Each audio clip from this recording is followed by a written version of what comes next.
ভারত ও চীনের মধ্যে সীমান্ত নিয়ে রয়েছে দ্বন্দ্ব। বিশেষ করে ভারতের অরুণাচল প্রদেশ এবং কেন্দ্রশাসিত অঞ্চল লাদাখের একটি বড় অংশ নিজেদের বলে দাবি করে চীন।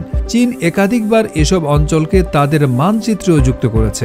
বিভিন্ন সময়ে এসব অঞ্চলের বড় অংশ দখলও করেছে। এ অঞ্চলের দখল নিয়ে দুদেশের সেনাদের মধ্যে সংঘর্ষ হয়েছে বহুবার। এবার ভারত সীমান্তবর্তী চীনের উত্তর পশ্চিমের শিনজিয়াং প্রদেশে দুটি নতুন প্রশাসনিক অঞ্চল বা কাউন্টি ঘোষণা করেছে দেশটির সরকার।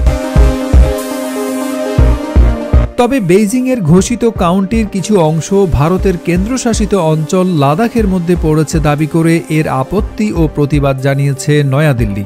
ভারতীয় সংবাদ মাধ্যম এনডিটিভি জানিয়েছে, গত ২৭ ডিসেম্বর চীনের সরকারি বার্তা সংস্থা সিনহুয়া উত্তর পশ্চিম চীনের শিনজিয়াংয়ে এই দুটি কাউন্টি প্রতিষ্ঠার কথা জানায়। তাদের খবরে বলা হয়, শিনজিয়াংয়ের সরকার হোটান প্রিফেকচারের অধীনে হেআন কাউন্টি এবং হেকাং কাউন্টি নামে দুটি নতুন কাউন্টি প্রতিষ্ঠার ঘোষণা দেয়। চীনের কমিউনিস্ট পার্টির কেন্দ্রীয় কমিটি এবং রাষ্ট্র পরিষদ এই দুটি নতুন কাউন্টি অনুমোদন করেছে, যা হোটান প্রিফেকচারের অধীনে পরিচালিত হবে। এনডিটিভির প্রতিবেদনে বলা হয়েছে, চীনের এই পদক্ষেপের প্রতিবাদ জানাচ্ছে ভারতের পররাষ্ট্র মন্ত্রণালয়। ভারতের পররাষ্ট্র মন্ত্রণালয়ের মুখপাত্র রণধীর জয়সওয়াল বলেছেন, এই তথাকথিত কাউন্টির কিছু অংশ লাদাখের ভেতরে পড়ে এবং ভারত কখনোই এই এলাকায় চীনের অবৈধ দখলদারিকে স্বীকৃতি দেয়নি।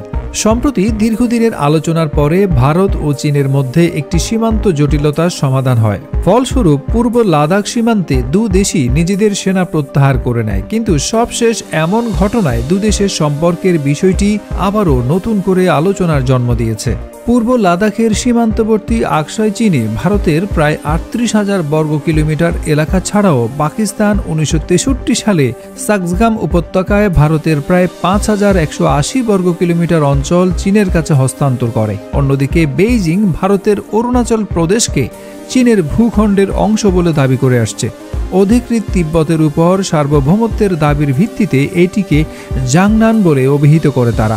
এছাড়া বেইজিং ভারতের হিমাচল প্রদেশ এবং উত্তরাখণ্ড রাজ্যে ২,০০০ বর্গ কিলোমিটার এলাকা নিজেদের বলে দাবি করে।